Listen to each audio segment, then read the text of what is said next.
उत्तर प्रदेश सरकार में मंत्री धर्मपाल सिंह जी इस वक्त हमारे साथ मौजूद है बातचीत के लिए। सर, हर घर तिरंगा अभियान की शुरुआत की गई है, लेकिन शुरुआत होते ही सियासत भी देखने को मिल रही है। समाजवादी पार्टी के सांसद हैं जिन्होंने सवाल उठा दिया है कि जोर जबरदस्ती बीजेपी कर रही है और 2024 को देखते हुए ये बीजेपी की तरफ से किया जा रहा है। देखिए, भारत में आज़ादी का 75वां अमृत महोत्सव मनाया जा रहा है।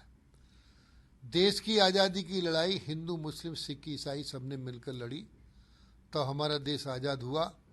आज आज़ाद देश के भारत के प्रत्येक नागरिक को का ये हक है और ये उसका अधिकार है और इसका कर्तव्य भी है कि भारत की स्वतंत्रता में बढ़ चढ़ कर हिस्सा ले, तिरंगा हर घर पर फहरे। इसके लिए किसी को कोई आपत्ति नहीं है, किसी को विरोध भी नहीं करना चाहिए। लेकिन जिस तरह से सियासत शुरू हो गई है, आपको लगता है कि तिरंगा अभियान को लेकर देश में सियासत नहीं होनी चाहिए, सवाल जवाब नहीं होना चाहिए? वैसे विषय तो आपका ठीक है, मैं उत्तर भी यही है कि वास्तव में नहीं होना चाहिए। ये देश सभी का है। देश की एकता और अखंडता को अक्षुण्ण बनाए रखने का सबका कर्तव्य है। भारत माता की रक्षा करने की सबकी जिम्मेदारी है।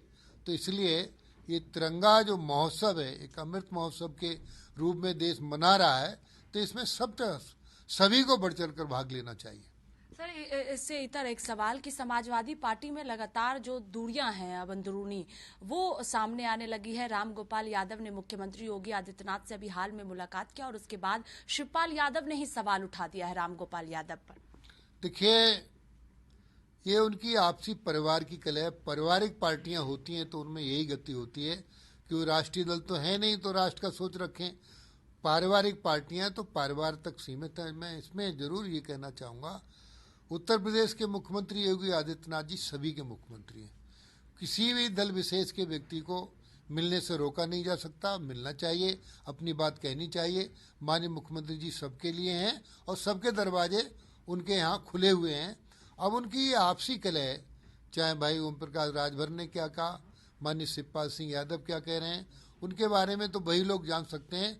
लेकिन भारतीय जनता पार्टी का सोच, योगी सरकार विशाल रूप से अच्छे खुले हृदय से काम कर रही है। सर, मायावती ने जो है वो उपराष्ट्रपति उम्मीदवार है एनडीए के जगदीप धनखड़, जिनको अपना समर्थन दिया है और उसके बाद भी सियासत शुरू हो गई है। कहा जा रहा है कि मायावती अंदर से जो है वो भारतीय जनता पार्टी को समर्थन कर रही है और ये 2024 के लोकसभा चुनाव को देखते हुए तैयारी की जा रही है।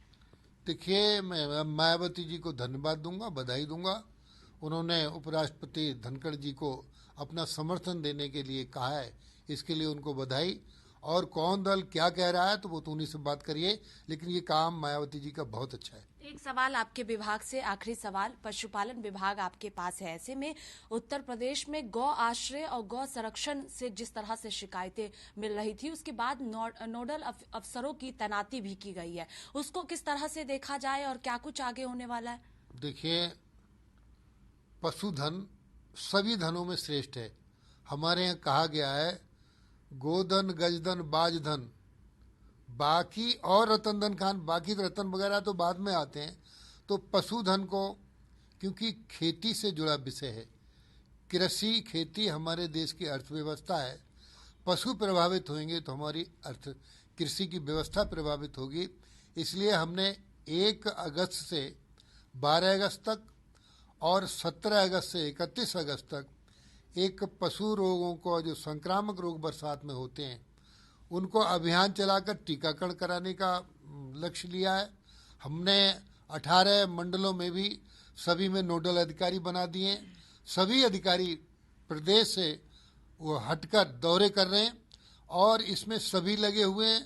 दूसरा, जो बहुत अच्छी बात की, निराश्रित गौवंश है, ये किसानों के खेतों में, सड़कों पर इधर उधर रहता है।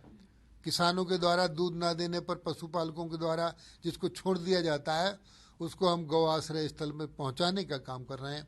उसको बरसात से बचाने के उपाय, टीन शेड इत्यादि की व्यवस्था कर रहे हैं। साथ ही साथ भूसा, चारा और पानी का भी प्रबंध, प्रकाश का प्रबंध इस अभियान के रूप में ले रहे हैं। अब निराश्रित गौवंश को किसी भी तरीके से कोई समस्या योगी सरकार नहीं आने देगी। बहुत शुक्रिया बातचीत के लिए। कैमरा पर्सन राहुल के साथ स्वाति पाठक, भारत समाचार, दिल्ली।